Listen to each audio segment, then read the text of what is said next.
আসসালামু আলাইকুম।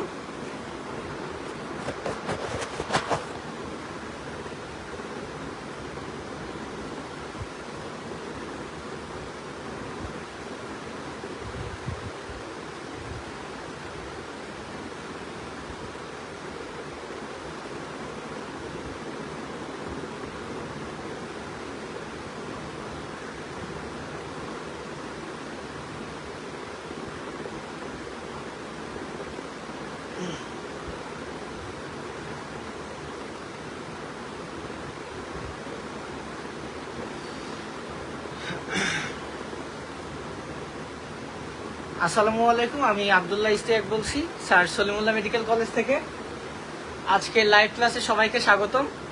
আজকে থেকে গ্রুপে প্রতি শনি সোম বুধবার লাইভ ক্লাস নিব, সেটা হচ্ছে একাডেমিক স্টাইলের। আমি চেষ্টা করব বায়োলজি মানে সবকিছু পড়াই দেওয়ার একাডেমিক স্টাইলে নিয়মিত ক্লাস নেওয়ার চেষ্টা করব। আশা করি সবাই জয়েন করবা এবং এই লাইভ ভিডিওটি তোমাদের গ্রুপে শেয়ার করে দাও। আমি বেশি কথা না বলি, অলরেডি ফার্স্ট ইয়ারের বাচ্চা কাচ্চারা ক্লাস করতেছিল জুমে, তো ভাবলাম না গ্রুপেই ক্লাস নিই, তাহলে হয়তো সবার উপকার হবে। তো আশা করি সবাই ক্লাস করবা, খাতা কলম নিয়ে বসো। ওকে, খাতা কলম নিয়ে বসো, কথা বেশি না বলি, ডিরেক্ট ক্লাসে চলে যাই। ক্লাস করলে বুঝবা যে ক্লাসের মানটা কেমন। কথা কম বলি, ডিরেক্ট ক্লাসে চলে যাই। ওকে, আচ্ছা চলো। আর তোমাদের কোনো গ্রুপ থাকলে সেটা হচ্ছে গ্রুপে একটু শেয়ার করে দাও, ভিডিওটা গ্রুপে একটু শেয়ার করে দাও।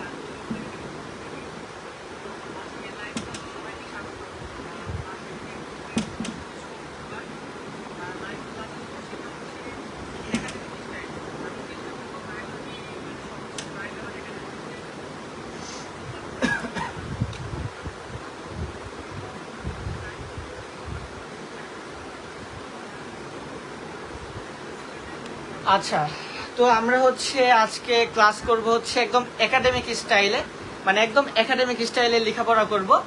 তো ঘাসফড়িং থেকে একাডেমিক স্টাইলে কিভাবে পড়তে হবে, কি কি আসতে হবে না আসবে, আমি সবকিছু আমি বলে দিচ্ছি। ওকে, তো চলো শুরু করি। সর্বপ্রথম আমি কালকে জুমে পড়াইছিলাম, বাট অনেকের নেট প্রবলেম ছিল, কিছু প্রবলেমের জন্য অনেকেই ঠিকঠাক ক্লাস করতে পারোনি। তো আমি প্রথম থেকেই বলি, একটু 1 ঘন্টা মনোযোগ দিয়ে কথা শুনো, অনেক পড়া হয়ে যাবে, 1 ঘন্টাতে অনেক পড়া হয়ে যাবে। হ্যাঁ, আচ্ছা, তো সব থেকে ঘাসফড়িং থেকে যদি ইম্পর্টেন্ট একটা টপিক বলি, যেখান থেকে এইচএসসিতে তো আসবেই এবং অ্যাডমিশনেও আসে, মানে ওই টপিক থেকেই ঘুরে ফিরে অ্যাডমিশনে বারবার কোয়েশ্চেন আসে, এরকম একটা টপিক হচ্ছে ঘাসফড়িং এর রক্ত সংবহন তন্ত্র। হ্যাঁ, এমন একটা টপিক হচ্ছে ঘাসফড়িং এর রক্ত সংবহন তন্ত্র। হ্যাঁ,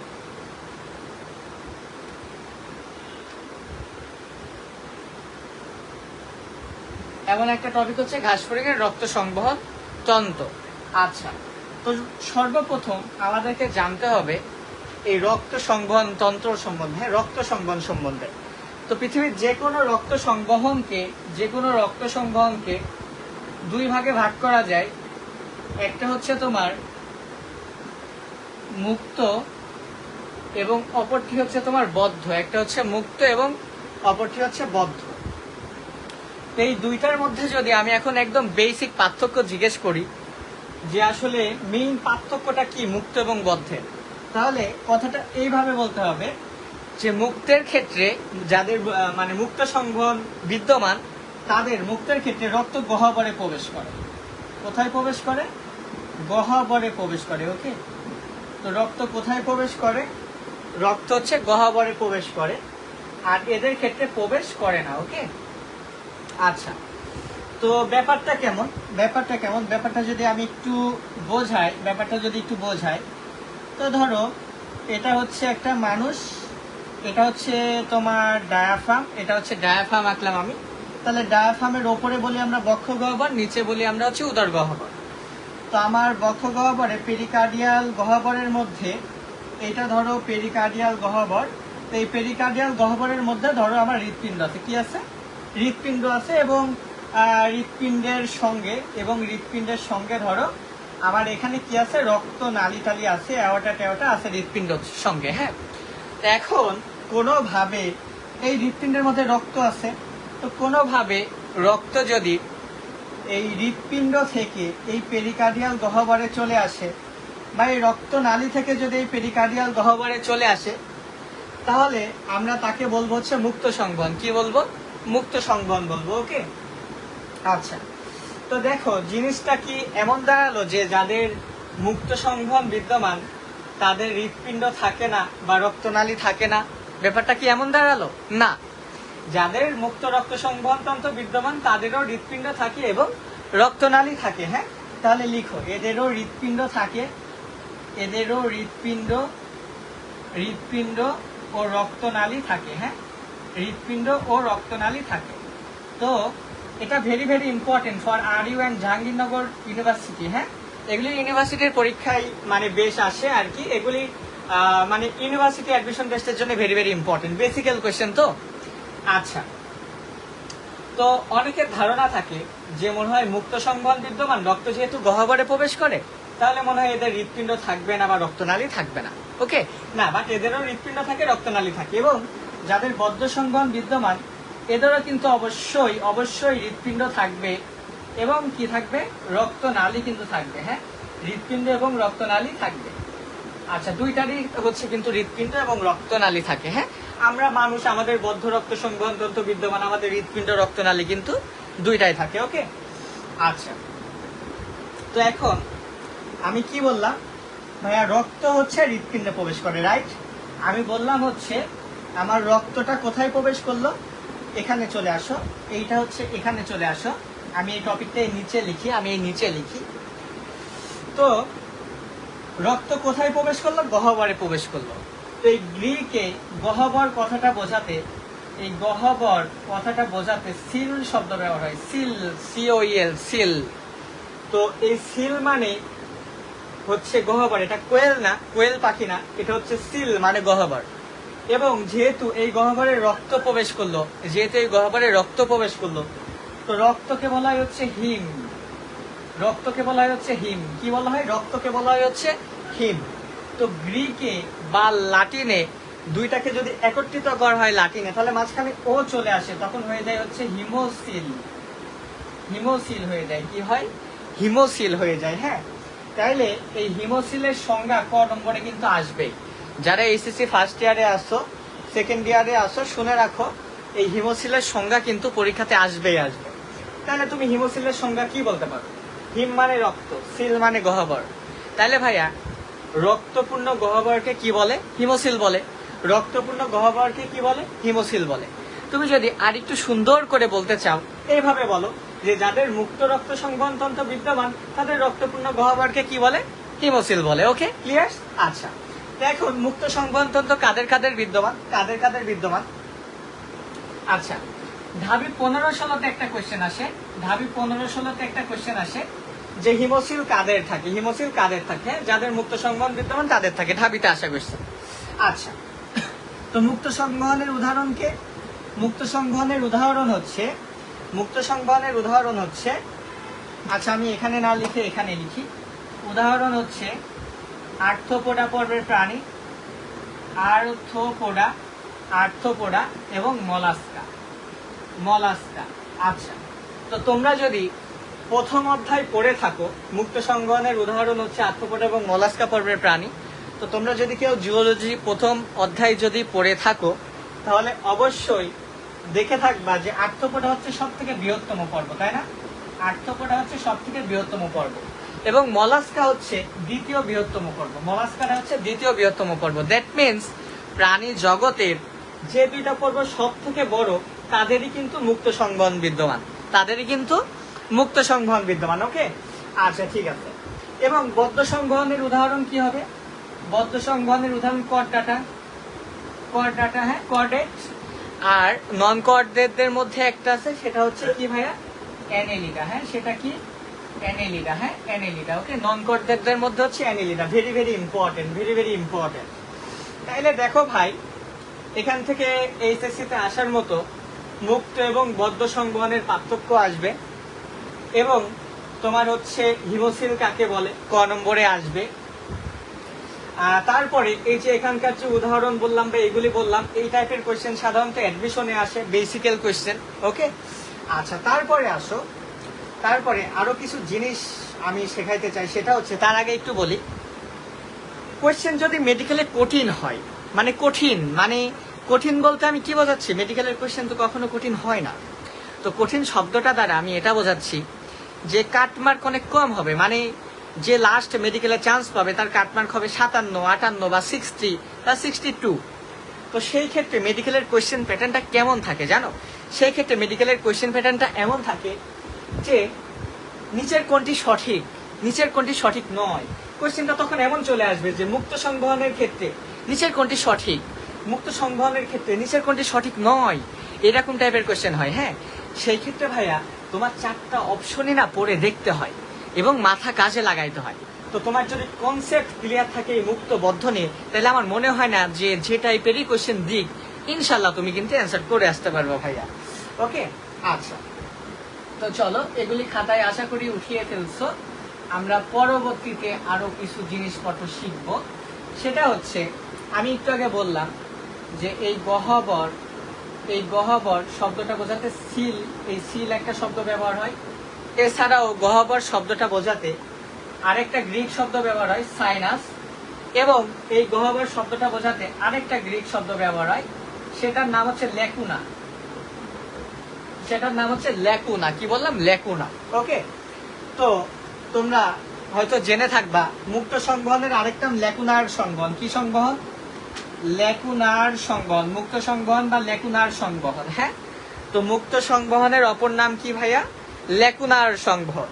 তো এটা হচ্ছে খ নম্বরে আসে যে মুক্ত সংবহনকে কেন ল্যাকুনার সংবহন বলা হয়। মুক্ত সংবহনকে কেন ল্যাকুনার সংবহন বলা হয়, এটা খ নম্বরে আসে। তো ব্যাখ্যাটা দেই একটু, চলো।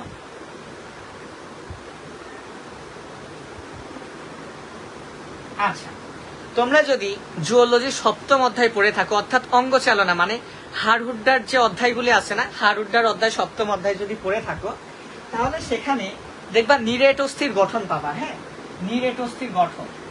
তো নিরেট অস্থির গঠন, নিরেট অস্থির গঠন পাবা। হ্যাঁ, এটা হচ্ছে মাইক্রোস্কোপিক স্ট্রাকচার নিরেট অস্থির। হ্যাঁ, তো নিরেট অস্থির গঠনকে হেবার্সিয়ান তন্ত্র বলা হয়। কি বলা হয়?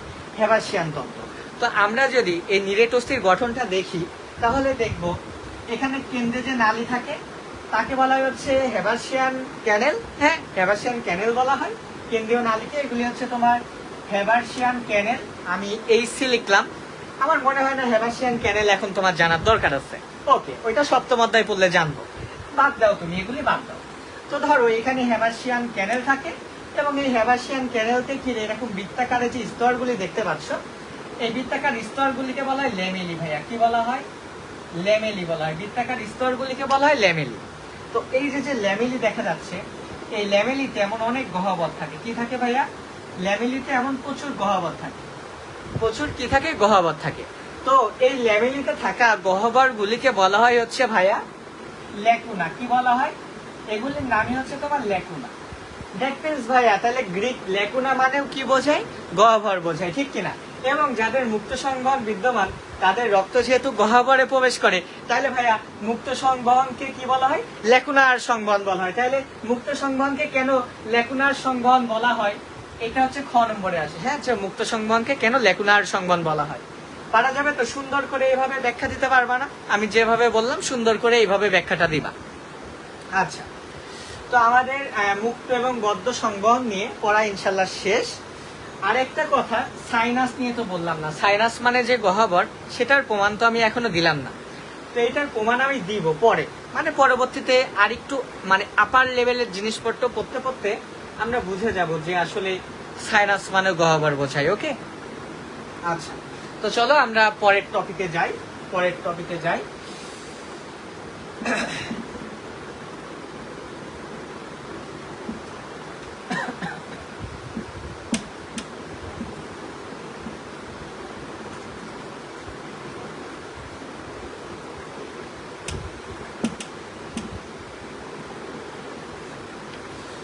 আচ্ছা, তো এখন ঘাসফড়িং এর যে রক্ত সংবহন তন্ত্র আছে, তো ঘাসফড়িং এর রক্ত সংবহন তন্ত্রের অংশ পড়তে হবে। এখন আমরা ভাইয়া মেইন পড়াতে আসলাম। সবাই মনোযোগী হও, সবাই মনোযোগী হও ভাইয়া, সবাই মনোযোগ দাও। দেখো দেখো, এখন আমরা পড়বো হচ্ছে ঘাসফড়িং এর রক্ত সংবহন তন্ত্রের অংশ। ওকে, তো কি কি হইতে পারে রক্ত সংবহন তন্ত্রের অংশ?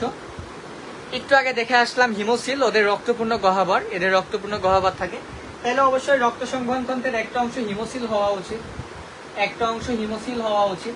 আচ্ছা, তো আমরা পড়তেছি রক্ত সংবহন তন্ত্র, রাইট? রক্ত ছাড়া কি কখনো রক্ত সংবহন সম্ভব? সম্ভব না। তাহলে রক্ত একটা অংশ হবে রক্ত সংবহন তন্ত্রের এদের। এদের রক্তকে বলা হয় ভাইয়া হিমোলিম্ফ। কি বলা হয়? হিমোলিম্ফ, বা এদের রক্ত, ওকে, হিমোলিম্ফ হচ্ছে এদের রক্ত। এবং আরেকটা অংশ হচ্ছে কি হইতে পারে বলো? দেখো, হৃৎপিণ্ড ছাড়া কি কখনো রক্ত সংবহন হইতে পারে? রক্তকে পাম্প করে কে ভাইয়া? হৃৎপিণ্ড। তাহলে আমার হৃৎপিণ্ড লাগবে, হৃৎপিণ্ড ছাড়া তো কখনো রক্ত সংবহন তন্ত্র হইতে পারে না, রাইট?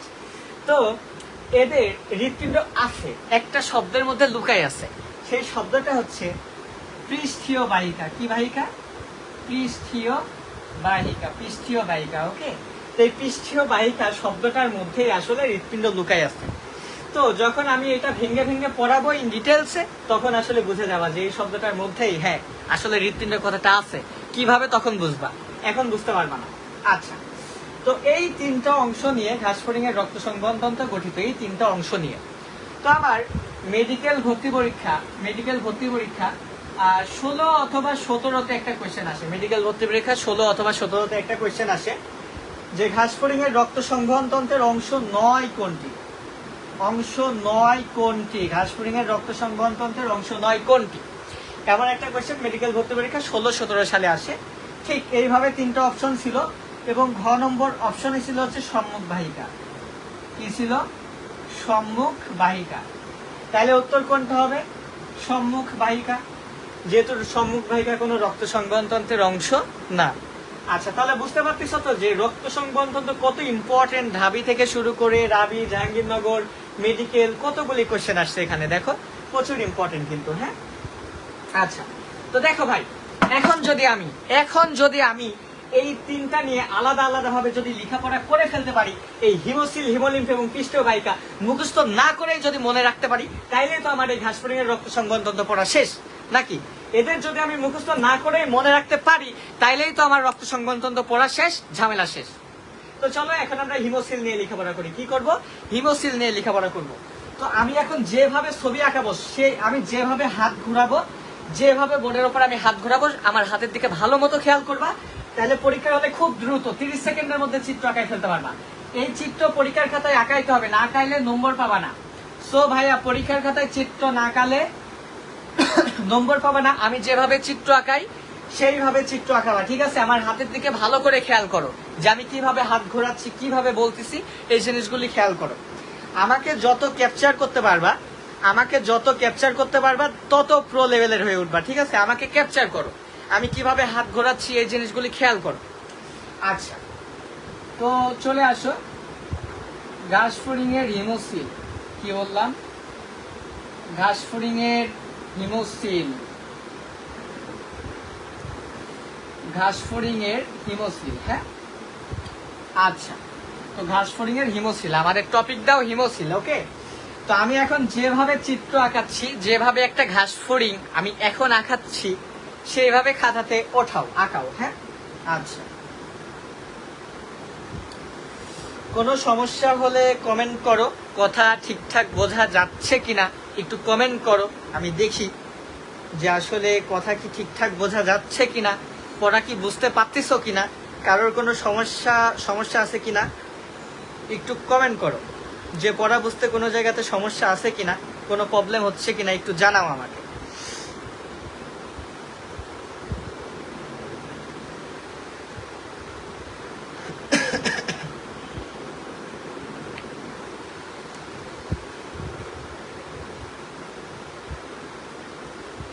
কিরে নহিন কই, আদিত্য কই? নহিন, আদিত্য তোরা আছিস? নহিন, আদিত্য,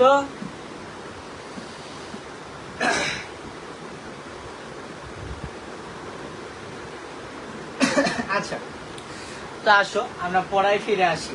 তো আমার হাতের দিকে খেয়াল করো। হ্যাঁ, আমি কিভাবে ছবি আঁকাচ্ছি দেখো।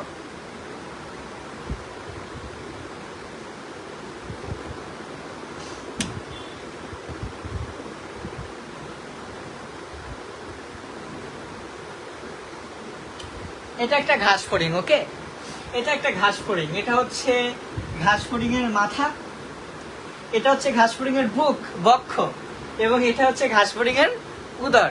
এখন দেখে মনে হচ্ছে যে এইটা কি কোনো ঘাস ফড়িং হলো ভাইয়া? কি আঁকালো? এটা কি গরু নাকি তেলাপোকা? দেখো ভাই, তোমার আজমল স্যারের বই খুলে দেখো, এই ছবি কিন্তু আছে। আমার কথা বিশ্বাস না হলে ওই টাকিয়াল তন্ত্রের যে ছবি আছে, শ্বসন তন্ত্রের, ওইটা দেখো কিভাবে জালের মতো বিস্তার করে আছে, মাথা থেকে শুরু করে একদম ওখানে তো রুই মাছ আঁকাই দিছে মনে হচ্ছে। মানে এটা ভেতরের গঠনটা এরকমই হয়, বুঝতে পারছো? এইভাবে কিন্তু আঁকাইতে হবে। হ্যাঁ, আচ্ছা। তো এইটা ধরো ভাইয়া ঘাস ফড়িং এর ওপরের দিক। হ্যাঁ, যেহেতু এটা ওপরের দিকে আছে, তাইলে আমি এটাকে ঘাস ফড়িং এর ওপরের দিক, ভালোবাসায় একে পৃষ্ঠীয় দিক বলা হয়। কি বলা হয়? পৃষ্ঠীয় দিক, বা আমি একে বললাম ডরসাল। ডরসাল মানে পৃষ্ঠীয়। হ্যাঁ, ইংলিশ শব্দগুলি কিন্তু খেয়াল রাখতে হবে ভাইয়া, মেডিকেলে এখন প্রচুর ইংলিশ টার্ম থেকে কোয়েশ্চেন আসে। তো পৃষ্ঠীয় মানে ডরসাল। হ্যাঁ, আর এটা যেহেতু নিচের দিকে আছে, তো নিচে মানে যেহেতু অঙ্কীয় বোঝায়, নিচে মানে যেহেতু অঙ্কীয় বোঝায়, এবং এর ইংলিশ হচ্ছে ভেন্ট্রাল। ইংলিশ হচ্ছে ভেন্ট্রাল। তো ধরো এটা ঘাস ফড়িং এর পৃষ্ঠীয় দিক, আর এটা হচ্ছে ঘাস ফড়িং এর অঙ্কীয় দিক। ঠিক আছে, এটুকু তো ক্লিয়ার নাকি? এটা হচ্ছে এদের পিঠের দিক। যেমন আমরা মানুষ, আমাদের এটা হচ্ছে পিঠ, এটা হচ্ছে পৃষ্ঠীয় দিক, ডরসাল। আর এটা হচ্ছে আমাদের সামনের দিক, অঙ্কীয় দিক। হ্যাঁ, এটা হচ্ছে সামনের দিক। আসলে অঙ্কীয় মানে বলতে পারো, সামনের দিকও বলতে পারো। এটা হচ্ছে সামনের দিক, অঙ্কীয় মানে ভেন্ট্রাল সাইড। ওকে, এইটুকু কনসেপ্ট ক্লিয়ার রাখো। হ্যাঁ, তো আমি বলছিলাম হিমোসিল মানে গহ্বর। হিমোসিল মানে কি? গহ্বর। সিল মানে গহ্বর, রক্তপূর্ণ গহ্বর, তাই না? আচ্ছা, তো দেখো ভাই, এই যে ঘাস ফড়িং এর হিমোসিল, এই ঘাস ফড়িং এর হিমোসিল দুইটা অনুপস্থ পর্দা দ্বারা, দুইটা। তাইলে আমি এটা হচ্ছে 1 নম্বর পর্দা ধরলাম। এই পর্দার নাম কি দেওয়া যায় ভাইয়া? অনুপস্থ পর্দা। আমি কিন্তু দেখো লম্ব বরাবর কোনো পর্দা আঁকি নাই, আমি কি আঁকছি? প্রস্থ বরাবর একটা পর্দা আঁকছি। তো এই পর্দা আমার যেহেতু পৃষ্ঠীয় দিকে আছে, তাহলে এই পর্দার নাম আমি পৃষ্ঠীয় পর্দা দেই। আমি এই পর্দাটার নাম পৃষ্ঠীয় পর্দা দিলাম, এবং এই নিচ দিয়ে আমি আরেকটা অনুপস্থ পর্দা আঁকলাম। যেহেতু ভাইয়া এটা আমার নিচের দিকে আছে, অঙ্কীয় দিকে আছে, তাহলে এই পর্দাটার নাম আমি অঙ্কীয় পর্দা দিলাম। অঙ্কীয় পর্দা কি দিলাম? অঙ্কীয় পর্দা। ওকে, তাইলে ঘাস ফড়িং এর হিমোসিল দুইটা অনুপস্থ পর্দা। কথাটা খেয়াল করো, অনুপস্থ পর্দা, দুইটা অনুপস্থ পর্দা দ্বারা কয়টা প্রকোষ্ঠে ভাগ হলো?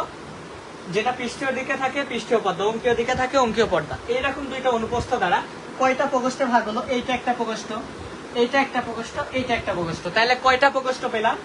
1, 2, 3টা। তাহলে 3টা প্রকোষ্ঠ আমরা পেলাম। আচ্ছা, তো এই প্রকোষ্ঠগুলির এখন নামকরণ করতে হবে। কি করতে হবে? প্রকোষ্ঠগুলির এখন নামকরণ করতে হবে। ওকে, প্রকোষ্ঠগুলির নামকরণ করতে হবে। তো ভাইয়া, এই প্রকোষ্ঠটার নাম কি দেওয়া যায়? এত বড় একটা প্রকোষ্ঠ, এই প্রকোষ্ঠটার নাম কি দেওয়া যায়? চলো চিন্তা করি, একটু ভাবি যে আসলে এই প্রকোষ্ঠটার নাম কি দেওয়া যায়। আচ্ছা, তো শুনো ভাই, এইচএসসিতে কিন্তু আসবে যে ঘাস ফড়িং এর ধরো তোমার হচ্ছে একটা কিছু ছবি উঠাই দিল আর্থ্রোপোডা পর্বের প্রাণীর ছবি উঠাই দিল, বা 2-1টা বৈশিষ্ট্যের কথা বললো যে উক্ত প্রাণীর যে গহ্বর থাকে, যে রক্তপূর্ণ গহ্বর থাকে, সেই সম্বন্ধে বিস্তারিত আলোচনা করো। তার মানে বুঝছো তো, হিমোসিল সম্বন্ধে বিস্তারিত আলোচনা করতে বলতেছে তোমার কোয়েশ্চেনে।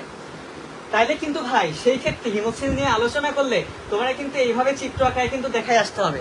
কথাটা মাথায় রাখো, চিত্র না আঁকালে কিন্তু নম্বর পাবা না, পুরোপুরি নম্বর পাবা না, টিচার স্যাটিসফাই হবে না। মানে তুমি যদি 100-র মধ্যে ভাই 98-99 নম্বর উঠাইতে চাও, তাহলে সেই ক্ষেত্রে কিন্তু এসব চিত্র তোমাকে আঁকাইতেই হবে। এই একটা চিত্র আঁকাই দিলেই স্যার বুঝা যাবে যে তুমি প্রো লেভেলের স্টুডেন্ট, তুমি প্রো থেকে প্রো লেভেলের, বুঝতে পারছো? স্যার কিছু না দেখেই, ভেতরে না পড়েই তোমার সাইন দিয়ে 4-4 দিয়ে দিবে, কিচ্ছু ভাববে না স্যার। ওকে, এই জিনিস দেখলেই স্যার বুঝবে তুমি সব পারো। আচ্ছা, তো ভাইয়া এই গহ্বরের নাম কি দেওয়া যায়? চলো একটু আমরা চিন্তা করি। হ্যাঁ, তো দেখো ভাই, আমরা মানুষ, আমরা হচ্ছে মেরুদণ্ডী প্রাণী, তাই না? তো আমরা হচ্ছে কর্ডেট। তো আমাদের হৃৎপিণ্ড থাকে হচ্ছে সামনের দিকে, এটা হচ্ছে আমার হৃৎপিণ্ড, রাইট?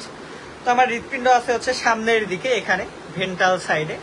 তো ভাইয়া এরা যেহেতু অমেরুদণ্ডী, তাইলে এদের ভাইয়া ডর্সাল সাইডে থাকবে, মানে পিঠের দিকে থাকবে, ঠিক কিনা? আমার হৃৎপিণ্ড যদি সামনে থাকে আমি কর্ডেট, এ নন কর্ডেট, এর হৃৎপিণ্ড ভাইয়া পেছনের দিকে, পিঠের দিকে থাকা উচিত, ঠিক কিনা? তাইলে ভাইয়া এর হৃৎপিণ্ড এই যে এর পিঠের দিক কোনটা, পৃষ্ঠীয় দিক হচ্ছে এইটা, তাহলে এর হৃৎপিণ্ড ভাইয়া, এর হৃৎপিণ্ডটা ভাইয়া কোথায় থাকা উচিত? এখানে থাকা উচিত, এখানে থাকা উচিত, এই গহ্বরে থাকা উচিত, ঠিক কিনা? আচ্ছা, তো ধরো এর হৃৎপিণ্ডটা হচ্ছে এই গহ্বরে আছে। তো তো গ্রিকে কার্ডিয়া বলতে কি বোঝায়? হৃৎপিণ্ড। কি বলে? কার্ডিয়া বলতে হচ্ছে হৃৎপিণ্ড বোঝায়। গ্রিক কার্ডিয়া মানে হচ্ছে হৃৎপিণ্ড, ঠিক আছে? গ্রিক কার্ডিয়া মানে হৃৎপিণ্ড। তাইলে ভাইয়া এই গ্রিকে যেহেতু সাইনাস মানে গহ্বর বোঝায়, আমি আগেই বললাম, তাহলে এই গহ্বরের নাম আমি কার্ডিয়াল সাইনাস দেই। এই গহ্বরের নাম আমি কার্ডিয়াল সাইনাস দেই। ওকে, কার্ডিয়াল সাইনাস দিলাম, এই গহ্বরের নাম আমি কার্ডিয়াল সাইনাস দিলাম। তো বই খুলে দেখবা যে আসলে কার্ডিয়াল সাইনাস লেখা না, শুধু শব্দটা এমন লেখা আছে পেরিকার্ডিয়াল সাইনাস। তো ভাইয়া আমি বুঝলাম এখানে হৃৎপিণ্ড থাকে, তাই গহ্বরের নাম দিলাম পেরিকার্ডিয়াল গহ্বর, সরি কার্ডিয়াল গহ্বর বা কার্ডিয়াল সাইনাস। তো শুরুতে আবার আপনি পেরি কেন লাগাইলেন ভাইয়া? পেরি কেন লাগাইলেন, এর অর্থ কি ভাইয়া? আসলে এদের যে হৃৎপিণ্ড এই পুরাটা জুড়ে থাকে, এদের হৃৎপিণ্ড এই পুরা সাইনাসটা জুড়ে থাকে, পুরা সাইনাসটা জুড়ে থাকে, হ্যাঁ। আর পেরি মানে চতুর্দিকে বোঝায়। সো এই সাইনাসকে পেরিকার্ডিয়াল সাইনাস বলছে। সো কার্ডিয়ালের শুরুতে পেরি লাগাই দিছে, পেরিকার্ডিয়াল সাইনাস। আমি যখন ঘাসফড়িং এর হৃৎপিণ্ড করাবো তখন ব্যাপারটা বুঝতে পারবা যে কিভাবে এই পুরা সাইনাসটা জুড়ে হৃৎপিণ্ড থাকে। তাইলে কি বললাম, এটা হচ্ছে আমার পেরিকার্ডিয়াল সাইনাস। ওকে, আচ্ছা, তো এই ভাইয়া পেরিকার্ডিয়াল সাইনাসে কি থাকবে? পেরিকার্ডিয়াল সাইনাসে কি থাকবে এখন এটা আমার জানতে হবে। যেহেতু পেরিকার্ডিয়াল সাইনাস, তাহলে অবশ্যই এখানে হৃৎপিণ্ড থাকবে। কি থাকবে? হৃৎপিণ্ড। গ্রিক কার্ডিয়া মানে যেহেতু হৃৎপিণ্ড, তাইলে আমার ভাইয়া পেরিকার্ডিয়াল সাইনাসে কে থাকবে? অবশ্যই হৃৎপিণ্ড থাকবে, হৃৎপিণ্ডই থাকা উচিত। এখানে কি আমি থাকবো? তুমি থাকবা? তোমার প্রিয় কেউ থাকবে এখানে? না। যেহেতু নাম কার্ডিয়াল সাইনাস, যদি এর নাম আমি দিতাম পেরিস্টিয়াকাল সাইনাস, তাহলে এখানে ইস্তিয়াক ভাইয়া থাকতো। নাম যেহেতু কার্ডিয়াল সাইনাস দিচ্ছে, অবশ্যই কার্ডিয়া থাকবে, হৃৎপিণ্ড থাকবে, হ্যাঁ। আচ্ছা, এখন পেরিকার্ডিয়াল সাইনাসের অবস্থান জানতে হবে। কি জানতে হবে? অবস্থান জানতে হবে। পেরিকার্ডিয়াল সাইনাসের অবস্থান জানতে হবে। তো অবস্থান বলতে এখানে বোঝানো হচ্ছে যে পৃষ্ঠীয় পর্দার ওপরে নাকি নিচে, নাকি অঙ্কীয় পর্দার ওপরে নাকি নিচে, এই পর্দাটার সাপেক্ষে। তাইলে তুমি এখন মাথার বুদ্ধি দিয়ে বলো, এইটা যদি হয় আমার পেরিকার্ডিয়াল সাইনাস আর এটা যদি হয় পৃষ্ঠীয় পর্দা, তাহলে অবশ্যই আমার পৃষ্ঠীয় পর্দার ওপরে আছে, এই হচ্ছে তোমার পেরিকার্ডিয়াল সাইনাসটা। তাহলে লিখো কোথায় আছে? পৃষ্ঠীয় পর্দার ওপরে, পৃষ্ঠীয় পর্দার ওপরে। ওকে, কোথায় আছে? পৃষ্ঠীয় পর্দার ওপরে, ঠিক আছে। আচ্ছা, তো এবার চলো আমরা এই সাইনাসটার নামকরণ করে আসি। এই যে গহ্বরটা আছে, এই ফাঁকা গহ্বর নিচে, এই ফাঁকা গহ্বরটা চলো নামকরণ করে আসি। কি নামকরণ করা যায় এই ফাঁকা গহ্বরটার? ওকে, তো আমরা হচ্ছে মেরুদণ্ডী প্রাণী, আমরা হচ্ছে কর্ডেট। তো আমাদের সুষুম্বা যে কাণ্ড বা সুষুম্বা স্নায়ু থাকে সেটা হচ্ছে এই মেরুদণ্ডের ভেতরে, তাই না? তার মানে পৃষ্ঠীয় দিকে থাকে। তো এরা যেহেতু অমেরুদণ্ডী, তাইলে ভাইয়া এদের সুষুম্বা কাণ্ড কোন দিকে থাকা উচিত? এই সামনের দিকে থাকা উচিত, মানে অঙ্কীয় দিকে থাকা উচিত, তাই না? তো ভাইয়া আমি সুষুম্বা কাণ্ড বা সুষুম্বা স্নায়ু যেটাই বলি, এরা কিসের সমন্বয়ে গঠিত? অনেকগুলি নিউরনের সমন্বয়ে তৈরি না? সুষুম্বা স্নায়ু কাণ্ড এরা অনেকগুলি নিউরনের সমন্বয়ে তৈরি। তাহলে চলো এই সাইনাসের নাম আমরা দিতে পারি নিউরাল সাইনাস। নিউরাল সাইনাস কি দিব? নিউরাল সাইনাস, হ্যাঁ, নিউরাল সাইনাস চতুর্দিকে থাকে। সো এর নাম আমরা দিলাম পেরিনিউরাল সাইনাস। কি দিলাম? Perineural sinus. ওকে, আচ্ছা, পেরিনিউরাল সাইনাস। তো এই পেরিনিউরাল সাইনাসে তাহলে কে থাকবে? পেরিনিউরাল সাইনাসে কে থাকবে? নিউরন থাকবে, নিউরন থাকবে, বা বলতে পারে সুষুম্বা কাণ্ড বা সুষুম্বা স্নায়ু থাকে, সুষুম্বা স্নায়ু থাকে। ওকে, তো এর অবস্থান কি হবে? অবস্থান কি হবে? অবশ্যই এটা যদি হয় আমার অঙ্কীয় পর্দা, এটা যদি হয় অঙ্কীয় পর্দা, তাহলে অঙ্কীয় পর্দার নিচে বলতে পারি। তাহলে অবস্থান কোথায় হবে? অঙ্কীয় পর্দার নিচে, অঙ্কীয় পর্দার নিচে। ওকে, অঙ্কীয় পর্দার নিচে, অঙ্কীয় পর্দার নিচে। সবাই ওঠাও, সবাই উঠিয়ে ফেলো।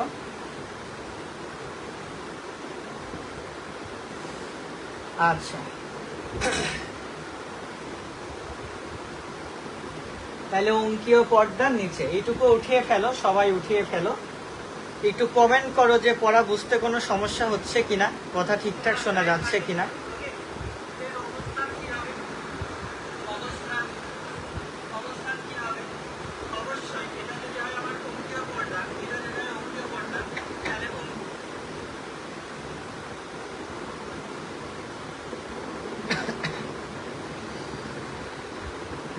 আচ্ছা, তাইলে আমি একটু এইগুলা মুছে দিচ্ছি, আমি একটু এইগুলি মুছে দিচ্ছি। ওকে, আমি একটু এইগুলি মুছে দিচ্ছি, এইগুলি আমি একটু মুছে দিলাম। তো এখন আর আমার একটা সাইনাসের নামকরণ বাদ আছে, তাই তো? এই ভেতরের সাইনাসটার নামকরণ আমার বাদ আছে। হ্যাঁ, এই ভেতরের সাইনাসটার কিন্তু নামকরণ আমার বাদ আছে। আচ্ছা, তো এই সাইনাসটার নাম কি দেওয়া যায়? যেহেতু এই সাইনাসটা আসলে ভেতরে আছে, তাই তো? এই সাইনাসটা আমার কি আছে? এই সাইনাসটা হচ্ছে আমার ভেতরে আছে। তাইলে ভাইয়া সেই ক্ষেত্রে এই সাইনাসটার নাম আমি কি দিতে পারি? তো আমাদের মেডিকেলে তোমার হচ্ছে ভিসেরা বলতে একটা টার্ম আছে, ভিসেরা, ভিসেরা, ভিসেরা। হ্যাঁ, ভিসেরা। তো ভিসেরা বলতে একটা টার্ম আছে। তো ভিসেরা বলতে কি বোঝায়? আমাদের দেহে যত নরম নরম অঙ্গটঙ্গ আছে না, যেমন হার্ট, লাংস, প্যাঙ্কিয়াস, স্প্লিন, দেন টেস্টিস, ওভারি, ব্রেইন, স্পাইনাল কর্ড, মানে টাং, যত নরম নরম অঙ্গ আছে সবগুলি কিন্তু হচ্ছে ভিসেরা। মেডিকেলে আসলে সারাদিন ভিসেরা ভিসেরা ফার্স্ট ইয়ারে এই শব্দগুলি শুনতে পাবা। তো ভিসেরা বলতে বোঝায় ভেতরের অঙ্গ, ভিসেরা, ভেতরে, ভিসেরা বলতে বোঝায় ভেতরের অঙ্গ। তো এটা যেহেতু ভেতরে আছে, তাহলে চলো এই সাইনাসের নাম দিই perivisceral sinus, perivisceral, perivisceral sinus, perivisceral sinus. Okay, তো চলো পেরিভিসেরাল সাইনাসে কে থাকবে? পেরিভিসেরাল সাইনাসে কে থাকবে? পেরিভিসেরাল সাইনাসে থাকে হচ্ছে পাজরে, একটা টেকনিক লিখো, পাজরে। পথে পরিপাকতন্ত্র, পথে পরিপাকতন্ত্র, বর্গীয় জতে জননতন্ত্র, বর্গীয় জতে জননতন্ত্র এবং রতে রেচনতন্ত্র, রতে রেচনতন্ত্র। ওকে, পরিপাকতন্ত্র, জননতন্ত্র এবং রেচনতন্ত্র থাকে। হ্যাঁ, পাজরে দিয়ে মনে রাখবা যে পেরিভিসেরাল সাইনাসে কি কি থাকে? পরিপাকতন্ত্র, জননতন্ত্র এবং রেচনতন্ত্র থাকে। পাজরে দিয়ে মনে রাখবা, পাজরে দিয়ে। ঠিক আছে? আচ্ছা, তো এই কথাটা বলছে আমার আব্দুল আলিম স্যার। কে বলছে? আব্দুল আলিম স্যারের বই এই তথ্যগুলি পাবা, যে পরিপাকতন্ত্র, জননতন্ত্র এবং রেচনতন্ত্র আব্দুল আলিম স্যার বলছে। তো এখন আমার আজমল স্যার এটাকে কি বললো? আজমল স্যার বলছে যে এখানে থাকে পৌষ্টিক নালী। কি থাকে?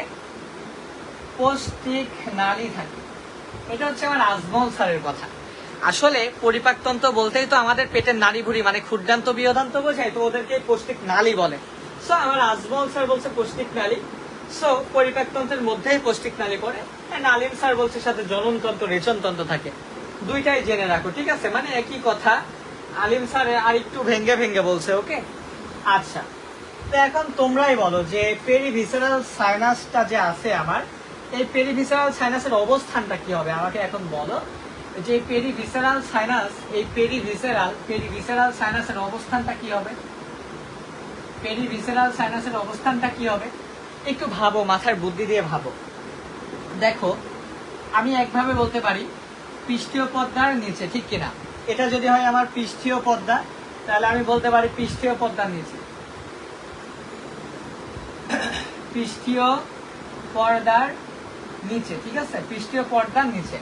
এখন ভাইয়া আমি যদি বলি অঙ্কীয় পর্দার উপরে, এটা যদি হয় অঙ্কীয় পর্দা, তাহলে আমি যদি বলি অঙ্কীয় পর্দার উপরে, অঙ্কীয় পর্দার উপরে, তাই তো? অঙ্কীয় পর্দার উপরে কথাটা যদি আমি বলি তাইলেও কিন্তু সঠিক। হ্যাঁ, কিন্তু বইয়ে শুধু কি লেখা আছে, পৃষ্ঠীয় পর্দার নিচে লেখা আছে। তো এখন যদি এই বেসিক্যাল কোয়েশ্চেন করা হয় যে অঙ্কীয় পর্দার উপরে, তাহলে কিন্তু আর কেউ পারবে না। এই ব্যাপারটা একটু খেয়াল রেখো, অঙ্কীয় পর্দার ওপরে, ঠিক আছে? তাহলে পৃষ্ঠীয় পর্দার নিচে, অঙ্কীয় পর্দার ওপরে, দুইটাই সঠিক। হ্যাঁ, পৃষ্ঠীয় পর্দার নিচে, অঙ্কীয় পর্দার ওপরে।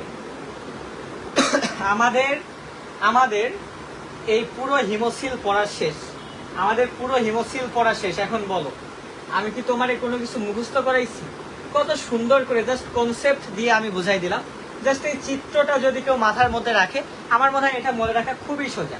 আমার মনে হয় এটা মনে রাখা খুবই সোজা, কোনো বেগ পাইতে হয় না মনে রাখতে। হ্যাঁ, আচ্ছা, এখন আরেকটু আপার লেভেলের জিনিস যদি শেখাই অ্যাডমিশন টেস্ট পরীক্ষা, অ্যাডমিশন টেস্টের জন্য যারা আরো ভালো করতে চাও, ফার্স্ট ইয়ার থেকেই ভালো করতে চাও, তাদের জন্য আরেকটু তথ্য, আরেকটু আপডেটেড তথ্য আমি একটু এগুলি মুছতে চাই। হ্যাঁ, আমি একটু এগুলি মুছে দিচ্ছি। আরেকটু আপডেটেড তথ্য, সেটা হচ্ছে এই যে পেরিকার্ডিয়াল সাইনাস আছে না, এই পেরিকার্ডিয়াল সাইনাসের অপর নাম হচ্ছে ডরসাল সাইনাস। ডরসাল সাইনাস, এই পেরিকার্ডিয়াল সাইনাসের অপর নাম হচ্ছে ডরসাল সাইনাস, কারণ এটা হচ্ছে ডরসাল দিকে থাকে, পৃষ্ঠীয় দিকে থাকে। তাইলে বলো তো ভাইয়া, পেরিনিউরাল সাইনাসের অপর নাম কি হবে বলো তো? পেরিনিউরাল সাইনাস যেহেতু কি থাকে বলো তো, ভেন্ট্রাল দিকে থাকে, তাই না? এটা যেহেতু কি ভেন্ট্রালের দিকে থাকে না, তাহলে বলো পেরিনিউরাল সাইনাসের নাম কি হবে? কমেন্ট করো, আমি একটু দেখতে চাই যে পেরিনিউরাল সাইনাসের অপর নাম তাহলে কি হওয়া উচিত। পেরিকার্ডিয়াল সাইনাসের অপর নাম যেহেতু ডরসাল সাইনাস, তাহলে আমাকে এখন বলো যে পেরিনিউরাল সাইনাসের অপর নাম কি হবে, যেহেতু অঙ্কীয় দিকে থাকে, ভেন্ট্রাল দিকে। তাহলে চট করে এখন উত্তর বলো, পেরিনিউরাল সাইনাসের অপর নাম কি হইতে পারে? চিন্তা করো, বলো পেরিনিউরাল সাইনাসের অপর নাম কি, বলো, কমেন্ট করো, দেখি কে পারে, কে আগে উত্তর দিতে পারে, কমেন্ট করো।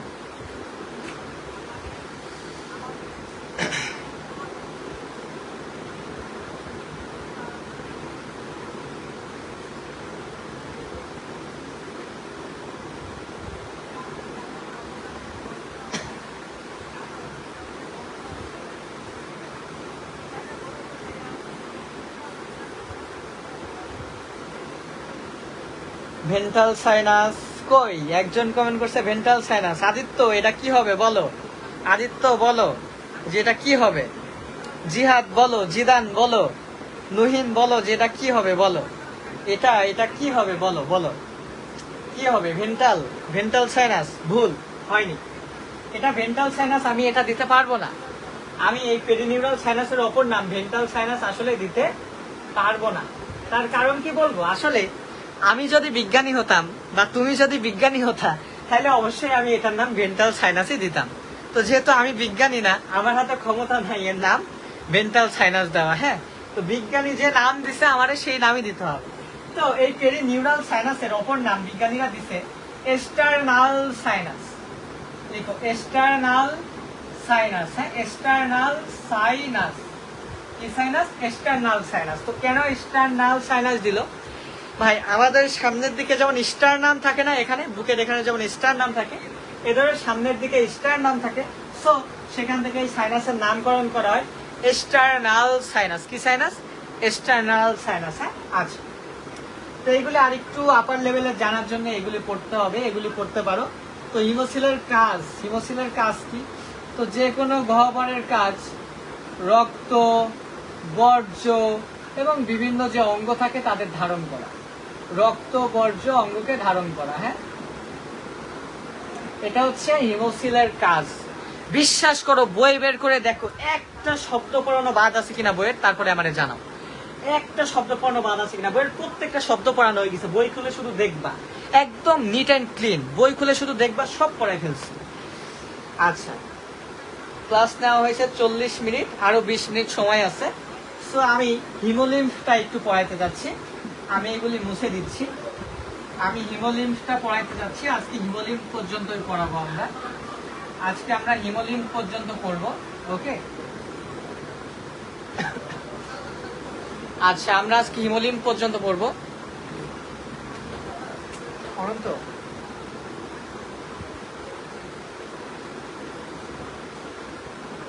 আচ্ছা, আজকে আমরা হিমোলিম্ফ পর্যন্ত পড়বো। তো চলো এখন টপিক লিখো, হিমোলিম্ফ। টপিক লিখো হিমোলিম্ফ, লয় হস্যি ময় ফয় লিম্ফ, হিমোলিম্ফ। ওকে, আচ্ছা, তো টপিক লিখো হিমোলিম্ফ ভাইয়া, টপিক লিখো হিমোলিম্ফ। ওকে, তো আগে সর্বপ্রথম জানতে হবে যে লিম্ফ জিনিসটা কি। কে বলতে পারবে বলো তো, লিম্ফ জিনিসটা কি ভাইয়া? লিম্ফ মানে কি? লিম্ফের বাংলা কি? এই যে লিম্ফ শব্দটা আছে, এই লিম্ফ শব্দের বাংলাটা কি? এই লিম্ফ জিনিসটা কি? এই লিম্ফের, আমি সময় নষ্ট না করি, উত্তর আমি নিচ্ছি না, আমি নিজেই বলি। লিম্ফ মানে হচ্ছে লসিকা। লিম্ফ মানে হচ্ছে লসিকা।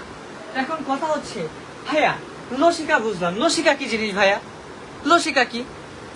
আসলে তোমরা যারা ফার্স্ট ইয়ারে আসো তারা তো ছোট মানুষ, লসিকা এখনো পড়ো নাই। যদি তুমি চতুর্থ অধ্যায় পড়ো, হৃৎপিণ্ডের অধ্যায়, তো সেখানে দেখবা লসিকা নামে একটা টপিক আছে। কি আছে? লসিকা নামে একটা টপিক আছে। সেখানে লসিকা নিয়ে ধরো পিএইচডি করা হবে। এখন আমি তারপরেও কিছু জিনিস শেখাই দিচ্ছি যে লসিকা কি জিনিস। যদি তুমি লসিকা টপিকটা বের করো, দেখবা যে এমন কথাবার্তা লেখা আছে যে দেহের টিস্যু গঠনকারী কোষের ফাঁকে ফাঁকে, টিস্যু গঠনকারী কোষের ফাঁকে ফাঁকে যেসব বর্ণহীন তরল পদার্থ থাকে তাদেরকে লসিকা বলে। তার মানে টিস্যু গঠনকারী কোষের ফাঁকে ফাঁকে থাকে। তো আচ্ছা ভাইয়া বুঝলাম যে এরা কোষের ফাঁকে ফাঁকে থাকে, তো আল্লাহ কেন এদেরকে দিল? কেন লসিকা দিল? উদ্দেশ্য কি ভাইয়া? উদ্দেশ্যটা কি? মানে এর কাজটা কি ভাইয়া? কেন আসলো লসিকা? কোথা থেকে উৎপত্তি হলো, ঠিক কিনা? লসিকার কাজ কি ভাইয়া? লসিকার কাজ কি? এর উৎপত্তি কি? কোথা থেকে আসলো, ঠিক কিনা? এই জিনিসগুলি কোয়েশ্চেন তোমার মনে আসতে পারে। তো আমি একটু কাজটুকু বলি, তাইলে হয়তো অনেকটা কনসেপ্ট ক্লিয়ার হবে। তো এই লসিকার কাজ হচ্ছে তোমার রক্ত যেসব জায়গাতে অক্সিজেন নিয়ে যেতে পারে না, যেসব কোষে, সেসব জায়গাতে এই লসিকা অক্সিজেন বহন করে নিয়ে যায় এবং রক্ত প্রোটিন রক্তে ফিরে আসে এই লসিকার মাধ্যমে। এবং আরেকটা জিনিস আমি বলে রাখতে চাই, এই লসিকা কথাটা আসছে হচ্ছে লিম্ফোসাইট থেকে। কোথা থেকে? লিম্ফোসাইট কোথা থেকে আসছে? লিম্ফোসাইট থেকে। আর ভাইয়া লিম্ফোসাইট কি বলতো? শ্বেত রক্তকণিকা না? এটা একটা শ্বেত রক্তকণিকা কিনা আমাকে সেটা বলো। রক্তকণিকা, দ্যাট মিনস এই লসিকা এই লিম্ফোসাইট থেকে আসছে। দ্যাট মিনস শ্বেত রক্তকণিকা থেকে শব্দটা আসছে। কোথা থেকে? শ্বেত রক্তকণিকা থেকে আসছে। দ্যাট মিনস এই তোমার লিম্ফে শ্বেত রক্তকণিকা বেশি থাকে, শ্বেত রক্তকণিকা বেশি থাকে। তাইলে ভাইয়া শ্বেত রক্তকণিকা দেহের প্রতিরক্ষা দেয় না? ফ্যাগোসাইটোসিস করে না? দ্যাট মিনস এই লসিকা তোমার দেহে কিন্তু প্রতিরক্ষা দান করে। ক্লিয়ার? আচ্ছা, তো শ্বেত রক্তকণিকা কিন্তু দেহে প্রতিরক্ষা দান করে। তোমরা জানো মনোসাইট, লিম্ফোসাইট 9, 10 কিন্তু পড়ে আসছো। দেখো এরা কিন্তু শ্বেত রক্তকণিকা, হ্যাঁ, অদানাদার শ্বেত রক্তকণিকা, মনে করে দেখো একটু। আচ্ছা, তো লসিকাতে শ্বেত রক্তকণিকা বেশি থাকে, অনুচক্রিকা একেবারেই থাকে না। অনুচক্রিকা থাকে না ভাইয়া, অনুচক্রিকা থাকে না। আর সরি, অনুচক্রিকা থাকে কম পরিমাণে থাকে, অনুচক্রিকা কম পরিমাণে থাকে। আর তোমার যে লোহিত রক্তকণিকা আর লোহিত যে রক্তকণিকা একেবারেই থাকে না। লোহিত রক্তকণিকাটা একেবারেই থাকে না ভাইয়া। দ্যাট মিনস আমার এই লসিকাটা কি হবে ভাইয়া? এই লসিকাটা আমার কি হবে বলতো? বর্ণহীন হবে। বর্ণহীন হবে, ঠিক কিনা?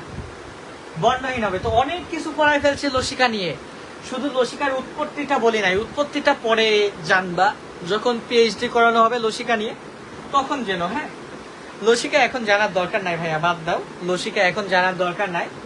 দ্যাট মিনস এই লসিকা কথাটা আসলো লিম্ফোসাইট থেকে, শ্বেত রক্তকণিকা বেশি থাকে। এখন ভাইয়া মাথায় এটুকু রাখো, লসিকা লসিকা লসিকা, লিম্ফের বাংলা লসিকা, লিম্ফের বাংলা লসিকা।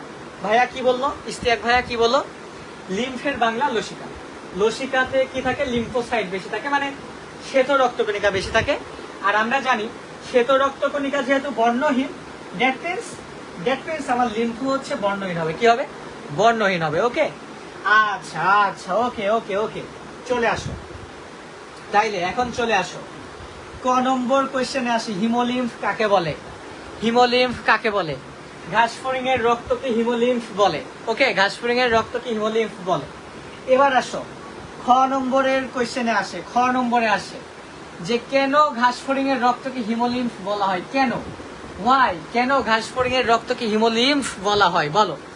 তখন তুমি উত্তরে লিখবা যে যেহেতু ঘাসফড়িং এর রক্তে লিম্ফ অর্থাৎ লসিকা মিশ্রিত থাকে, এদের রক্ত যেহেতু লসিকা মিশ্রিত থাকে, তাই ঘাসফড়িং এর রক্তকে কি বলা হয়? হিমোলিম্ফ বলে। তুমি আরেকটু স্টাইল করে খাতায় সুন্দর করে লিখলা যে হিম মানে রক্ত, গ্রিক হিম মানে রক্ত, লিম্ফ মানে লসিকা। যেহেতু ঘাসফড়িং এর রক্তে লসিকা মিশ্রিত থাকে, তাই এদের রক্তকে হিমোলিম্ফ বলে। আমার কথায় এই টাইপের কোশ্চেন আসবে হিমোলিম্ফ থেকে। এইবার চলো মুখস্থ না করে পিএইচডি করে আসি হিমোলিম্ফ নিয়ে। চলো হিমোলিম্ফ নিয়ে প্রত্যেকটা ওয়ার্ড এখন পড়া হবে, প্রত্যেকটা ওয়ার্ড পড়া হবে। চলো প্রত্যেকটা ওয়ার্ড এখন হিমোলিম্ফ নিয়ে পড়া হবে, বইয়ে যা যা ওয়ার্ড লেখা আছে। চলো তাইলে ভাইয়া লিখো, আমি যেভাবে লিখি সেভাবে লিখো। হিমোলিম্ফ। আচ্ছা, দ্যাট মিনস এদের হিমোলিম্ফে কি থাকে ভাইয়া? লিম্ফ মানে যেহেতু লসিকা, তাহলে এদের রক্তে কি থাকে?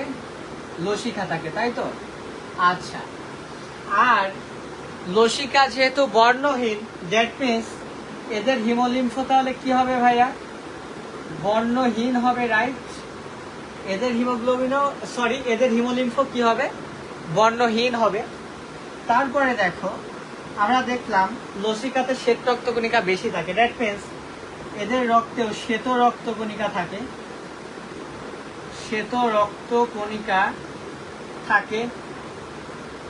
তাইলে ভাইয়া এদের রক্তে যেহেতু বর্ণহীন শ্বেত রক্তকণিকা থাকে, তো আমরা বলতে পারি যে এদের রক্তে লোহিত রক্তকণিকা নাই, মানে আমরা বলতে পারি হিমোগ্লোবিন নাই এদের। তাইলে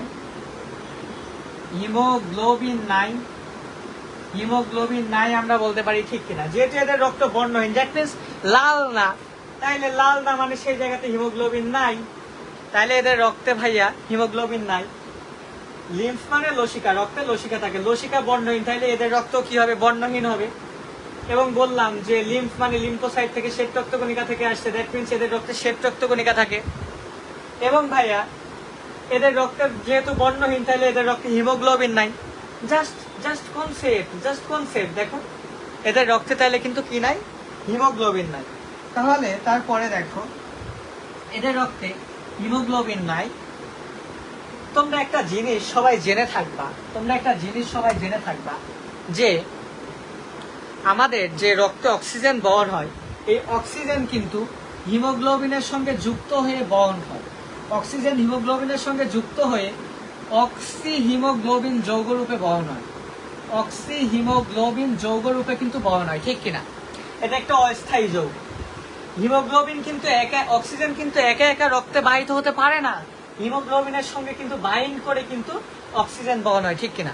দ্যাট মিনস ভাইয়া তাহলে এদের রক্ত অক্সিজেন বহন করে না। এদের রক্ত, আচ্ছা, রক্ত যে অক্সিজেন বহন করে না সেই কথাটা একটু পরে লিখি। আচ্ছা, তাহলে আমি এখানে লিখি একটু, রক্ত অক্সিজেন বহন করে না। ওকে, আরেকটা কথা আমি এখানে লিখতে চাই, সেটা হচ্ছে এদের কোনো শ্বাসরঞ্জক নাই। আচ্ছা, শ্বাসরঞ্জক জিনিসটা কি? শ্বাসরঞ্জক কি? What is শ্বাসরঞ্জক?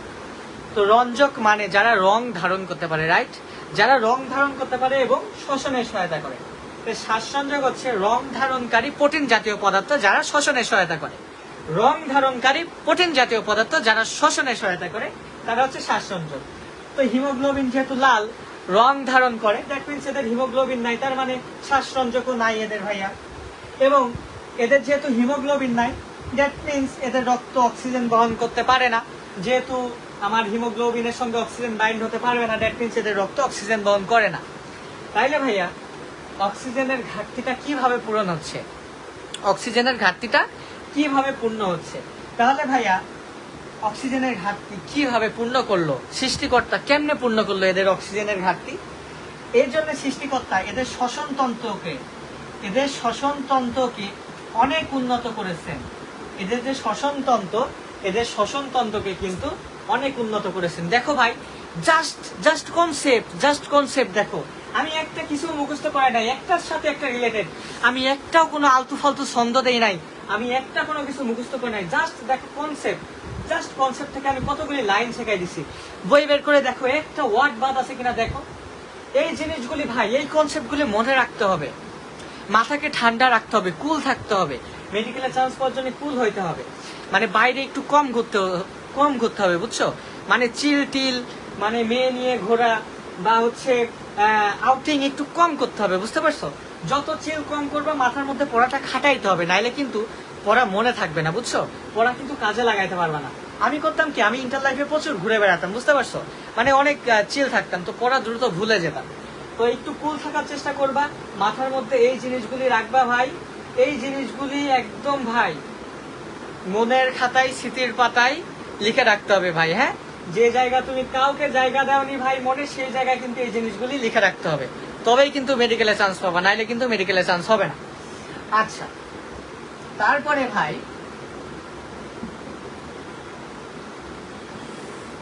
হিমোলিম্ফের কাজ করতে হবে। কি করতে হবে? হিমোলিম্ফের কাজ করতে হবে। হিমোলিম্ফের কাজ করতে হবে। তো তোমার প্রধান 3 রক্তকণিকার যে কাজ, এদেরও সেম কাজ। যেমন আমাদের লোহিত রক্তকণিকার কাজ কি? খাদ্যসার ও হরমোন বহন, খাদ্যসার ও হরমোন পরিবহন। এবং আমাদের শ্বেত রক্তকণিকার কাজ কি? জীবাণুভক্ষণ। এদের রক্ত জীবাণুভক্ষণ করে। জীবাণুভক্ষণ, আচ্ছা, জীবাণুভক্ষণ। অনুচক্রিকার কাজ কি? রক্ত জমাট বাঁধানো, তাই তো? অনুচক্রিকা কি করে? আমরা 9-10-এ পড়ছি না? অনুচক্রিকা রক্ত জমাট বাঁধতে সহায়তা করে। তো ইন্টারে এই রক্ত জমাট শব্দটাকে রক্ত তঞ্চন বলা হয়। তঞ্চন মানে জমাট বাঁধা, তঞ্চন মানে হচ্ছে জমাট বাঁধা। হ্যাঁ, তঞ্চন মানে হচ্ছে জমাট বাঁধা, রক্ত জমাট বাঁধা। হ্যাঁ, রক্ত তঞ্চনে সহায়তা করে। আর একটা কাজ করে, সেটা হচ্ছে ডানার সঞ্চালন ও খোলস মোচন। ডানার সঞ্চালন ও খোলস মোচন। তো দেখো ডানার সঞ্চালনটা কিভাবে করে, যেহেতু তোমরা ইন্টার ফার্স্ট ইয়ার এই জিনিসগুলি পারবা না, সো আমি একটু ব্যাখ্যা করে দেই যে এরা এক্স্যাক্টলি ভাইয়া ডানার সঞ্চালনটা কিভাবে করে। হ্যাঁ, এক্স্যাক্টলি এরা ডানার সঞ্চালনটা ভাইয়া কিভাবে করে। হ্যাঁ, আচ্ছা, তো ডানা এই যে উড়ে বেড়ায়, ডানা যে উঠতে সহায়তা করে, উঠতে আমার অনেক শক্তির দরকার হয় না? আর শক্তি আসে কোথা থেকে? পুষ্টি থেকে। তো পুষ্টি কার মাধ্যমে বহন হয় ভাইয়া? রক্তের মাধ্যমে বহন হয় না? এদের ডানায় প্রচুর ছোট ছোট শিরা, উপশিরা, রক্তনালী থাকে, যার মাধ্যমে ওরা রক্তে পুষ্টি থাকে, সেখান থেকে পুষ্টি পায় এবং ডানা সঞ্চালন করতে পারে। ওকে, এবং খোলস মোচন কিভাবে করে ভাইয়া? ডানার সঞ্চালন নাই বুঝলাম, যে ডানার মধ্যে প্রচুর রক্তনালী, শিরা, উপশিরা থাকে, ওখানে পুষ্টি যায়, রক্তের মাধ্যমে পুষ্টি বহন হয়, আপনি বললেন খাদ্যসার বহন হয়, ডানা সঞ্চালিত হচ্ছে, শক্তি পাচ্ছে। তো খোলস মোচন কেমনে করে? রক্ত ভাইয়া খোলস মোচন করে দিল। রক্ত তরল আর খোলস কঠিন কিভাবে হয় ভাইয়া? আসলে এই জিনিসটা পড়তে হলে পুরো ঘাসফড়িং পড়তে হবে, তারপরে বুঝতে পারবা। তো ভাইয়া খোলস মোচনে একটা হরমোন সহায়তা করে, তার নাম হচ্ছে একডাইসন হরমোন। একডাইসন হরমোন, এটা হচ্ছে একটা হরমোন। এই হরমোনটা ঘাসফড়িং এর খোলস মোচনে সহায়তা করে। এই একডাইসন হরমোনটা ঘাসফড়িং এর খোলস মোচনে সহায়তা করে। Very very important. এটা যে এত ইম্পর্টেন্ট অ্যাডমিশন টেস্টের জন্য, মেডিকেল ইউনিভার্সিটি অ্যাডমিশন টেস্টে কতবার আসা। একডাইসন হরমোন খোলস মোচনে সহায়তা করে। আচ্ছা, তো এখন আমাকে বলো, হরমোন কার মাধ্যমে বহন হয়? হরমোনও তো রক্তের মাধ্যমে বাহিত হয়। তার মানে আমরা বলতে পারি রক্ত খোলস মোচনে সহায়তা করে, রক্ত খোলস মোচনে সহায়তা করে। জাস্ট কনসেপ্ট ভাই, কিচ্ছু মুখস্থ করায় নাই, জাস্ট আমি একটু একটু করে কনসেপ্ট দিছি ভাইয়া। এ পর্যন্ত আমি কিচ্ছু মুখস্থ করাই নাই, কিছু মুখস্থ করানো হয় নাই। এবার লিখো, আর জাস্ট 2 মিনিট দাও, ক্লাস শেষ, আর 2 মিনিট সময় দাও আমার। লিখো হিমোসাইট,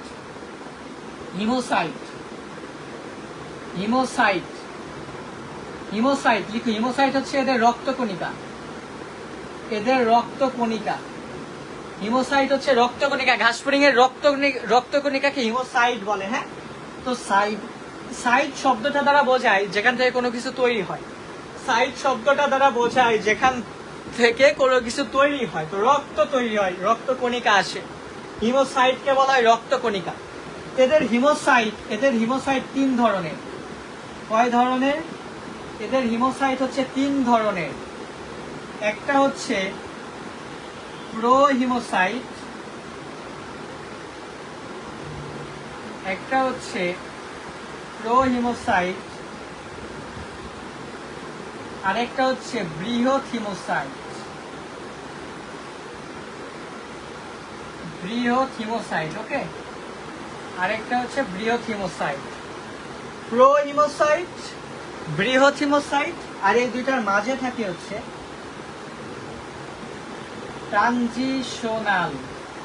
ট্রানজিশনাল হিমোসাইট, ওকে।